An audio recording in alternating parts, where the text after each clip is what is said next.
రమేష్, శేఖర్ ఇద్దరు హైదరాబాద్లో జాబ్ చేస్తూ ఉంటారు. ఒకరోజు సురేష్ దిగులుగా పార్క్లో కూర్చొని ఉంటాడు. అప్పుడు సురేష్ ఫ్రెండ్ నరేష్ సురేష్ దగ్గరికి వచ్చి ఇలా అంటాడు. ఏమైందిరా సురేష్, ఎందుకలా ఒక్కడివే కూర్చొని బాధపడుతున్నావు? ఏమైంది, దిగులుగా ఉన్నావేంటి అని అడుగుతాడు. అప్పుడు సురేష్, ఏం లేదురా, 3 రోజుల నుంచి శేఖర్ సరిగ్గా మాట్లాడట్లేదు, పలకరించినా పలకట్లేదు, అన్నం కూడా మూలకి వెళ్ళి తింటున్నాడు, ఎవరితో సరిగ్గా కలవట్లేదు, మాట్లాడట్లేదు, ఏమైందో వాడికి ఏమీ అర్థం అవ్వట్లేదురా అని అంటాడు. అప్పుడు నరేష్, ఏమైందిరా, బాగానే ఉన్నాడు కదా, మొన్నటి వరకు మేం మాట్లాడాం కదా, మళ్ళీ ఏమైంది ఇప్పుడు అని అడుగుతాడు. అప్పుడు సురేష్, ఏమోరా, నాకు కూడా అర్థం కావట్లేదు, వాడు మొన్నటి వరకు బాగానే ఉన్నాడు, మేము కొత్తగా ఒక ఫ్లాట్ తీసుకొని ఆ ఫ్లాట్లోకి దిగాం, అప్పటి నుంచి దిగిన 1 వారం వరకు బాగానే ఉన్నాడు, ఆ తర్వాత నుంచి దిగాలుగా ఉంటున్నాడు, ఎవరితో ఏం మాట్లాడట్లేదు, ఒక్కడే ఉంటున్నాడు, రూమ్లోకి వెళ్ళి రూమ్లోనే ఉంటున్నాడు అని చెప్తాడు. అప్పుడు నరేష్, సరేరా, కొన్ని రోజులు చూడు, అప్పటికి కూడా ఇలాగే ఉన్నాడు అంటే తరువాత నేను నీ దగ్గరికి వస్తాను, అప్పుడు ఏం చేయాలో ఆలోచిద్దాం. రమేష్ వాళ్ళ రూమ్కి వెళ్ళిపోతాడు. కానీ అక్కడ రమేష్కి శేఖర్ కనిపించడు. శేఖర్ ఇంట్లో ఎక్కడా లేకపోవడంతో రమేష్ కంగారు పడుతూ ఇల్లంతా వెతుకుతాడు. కానీ రమేష్కి శేఖర్ ఎక్కడా కనిపించడు. శేఖర్ రే శేఖర్ కంగారు పడుతూ రమేష్ సురేష్కి కాల్ చేస్తాడు. హలో సురేష్, శేఖర్ ఎక్కడా కనిపించట్లేదురా, ఎక్కడికి వెళ్ళాడో అర్థం అవ్వట్లేదు అని చెప్తాడు. అప్పుడు సురేష్, అదేంట్రా, కనిపించకపోవడం ఏంటి, ఎక్కడికైనా బయటికి వెళ్ళి ఉంటాడు, ఒకసారి మనం వెళ్ళి వెతుకుదాం పదా అని అంటాడు. వాళ్ళు వెళ్ళి బైక్ మీద అక్కడ అంతా తిరిగి చూస్తారు. కానీ వాళ్ళకి శేఖర్ ఎక్కడా కనిపించకపోవడంతో వాళ్ళు రూమ్కి వచ్చేస్తారు. ఎక్కడికైనా వెళ్ళి ఉంటాడు, వచ్చేస్తారులే అని అనుకుంటారు. అదే రోజు రాత్రి రమేష్ తన రూమ్లో పడుకొని ఉంటాడు. రమేష్కి కాలింగ్ బెల్ సౌండ్ వినిపిస్తుంది. ఈ టైంలో ఎవరు వచ్చారబ్బా అనుకొని బయటకు వెళ్ళి డోర్ తీస్తాడు. రే సురేష్, ఏంట్రా ఈ టైంలో ఇక్కడికి వచ్చావు? నాకు శేఖర్ అక్కడ కనిపించాడురా, పద వెళ్దాం అని చెప్తాడు. ఎక్కడ కనిపించాడ్రా అని రమేష్ సురేష్ని అడుగుతాడు.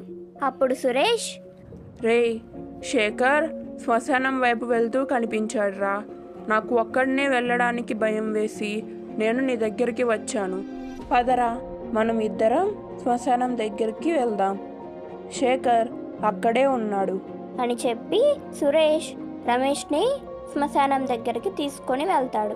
వాళ్ళు ఇద్దరు శ్మశానం లోపలికి అడుగు పెట్టగానే అక్కడ ఉండే ఆకులు అన్నీ ఎగురుతూ ఉంటాయి. వాళ్ళకి గుడ్లగూబ శబ్దాలు, నక్కలు అరుస్తున్నట్లు, ఏడుపులు, ఎవరో ఏడుస్తున్నట్లు వినిపిస్తూ ఉంటాయి. వాళ్ళు భయపడుతూ ఇంకా కొంచెం లోపలికి వెళ్తారు.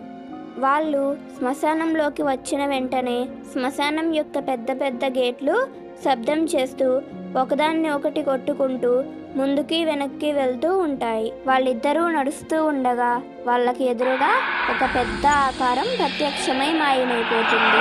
ఆ ఆకారాన్ని, అక్కడ జరుగుతున్న సన్నివేశాలను చూసి వాళ్ళు అక్కడి నుంచి వెళ్ళిపోదామని అనుకుంటారు.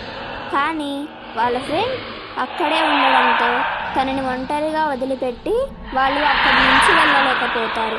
అందుకే మళ్ళీ శ్మశానంలోకి ముందుకి అడుగులు వేస్తూ నడుస్తూ ఉంటారు.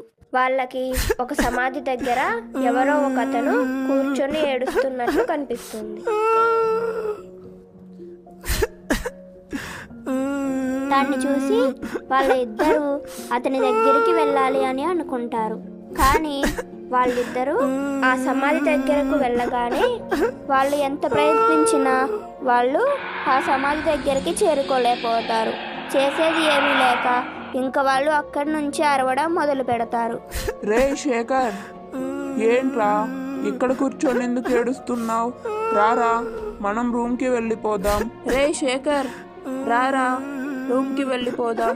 భయంగా ఉంది. ఇక్కడ కూర్చొని ఎందుకు ఏడుస్తున్నావు అని శేఖర్ని అడుగుతూ ఉంటారు. శేఖర్ ఏమీ మాట్లాడకుండా, కనీసం వాళ్ళ వైపు కూడా చూడకుండా ఆ సమాధి దగ్గర కూర్చొని ఏడుస్తూ ఉంటాడు. శేఖర్ ఉన్నట్టుండి తన తలని ఆ సమాధికి వేసి బాదుకోవడం మొదలు పెడతాడు. దాన్ని చూస్తూ ఉన్న సురేష్, రమేష్ ఇద్దరు శేఖర్తో, రే శేఖర్, ఏమైందిరా నీకు? ఎందుకు ఇలా చేస్తున్నావు అని అంటూ ఉంటారు. అలాగే తల సమాధికి కొట్టుకొని స్పృహ కోల్పోతాడు. అప్పుడు సురేష్, రమేష్ ఇద్దరు శేఖర్ దగ్గరికి వెళ్తారు. అప్పుడు గాల్లో నుంచి ఒక ఆకారం ఎగురుకుంటూ వచ్చి శేఖర్ని తీసుకొని వెళ్ళి దూరంగా విసిరేస్తుంది. అప్పుడు సురేష్, రమేష్ ఇద్దరు భయపడుతూ పరిగెత్తుకుంటూ శేఖర్ దగ్గరికి వెళ్ళి శేఖర్ని ఆ శ్మశానంలో నుంచి భయపడుతూనే బయటకు తీసుకొని వస్తారు. శ్మశానంలో నుంచి బయటకు వచ్చిన తరువాత క్షణం శేఖర్ ఒంటి మీద ఎలాంటి గాయాలు, దెబ్బలు ఉండవు. కానీ శేఖర్ మాత్రం స్పృహలోకి రాడు. తరువాతి రోజు ఉదయం శేఖర్ స్పృహలోకి వచ్చిన తరువాత, శేఖర్, ఏమైందిరా నీకు? ఎందుకు ఇలా బిహేవ్ చేస్తున్నావు? దయ్యం పట్టిన వాళ్ళలాగా రాత్రి ఆ శ్మశానానికి ఎందుకు వెళ్ళావు? ఎందుకు అలా శ్మశానం దగ్గర కూర్చొని ఏడుస్తున్నావు అని అడుగుతాడు. అప్పుడు శేఖర్, ఏమోరా సురేష్, నేను ఆ శ్మశానం దగ్గరికి వెళ్ళింది, అక్కడ ఏడ్చింది, తల కొట్టుకుంది, జరిగిన విషయం అంతా గుర్తుంది, కానీ నేను అక్కడికి ఎందుకు వెళ్ళానో మాత్రం అర్థం కావట్లేదురా. అప్పుడు సురేష్ రమేష్ని మరియు శేఖర్ని ఇద్దరిని ఒక పూజారి దగ్గరకు తీసుకొని వెళ్తాడు. ఆ పూజారితో సురేష్ ఇలా అంటాడు. పూజారి గారు, మా ఫ్రెండ్ శేఖర్కి 5 రోజుల నుంచి చాలా విచిత్రంగా బిహేవ్ చేస్తున్నాడు.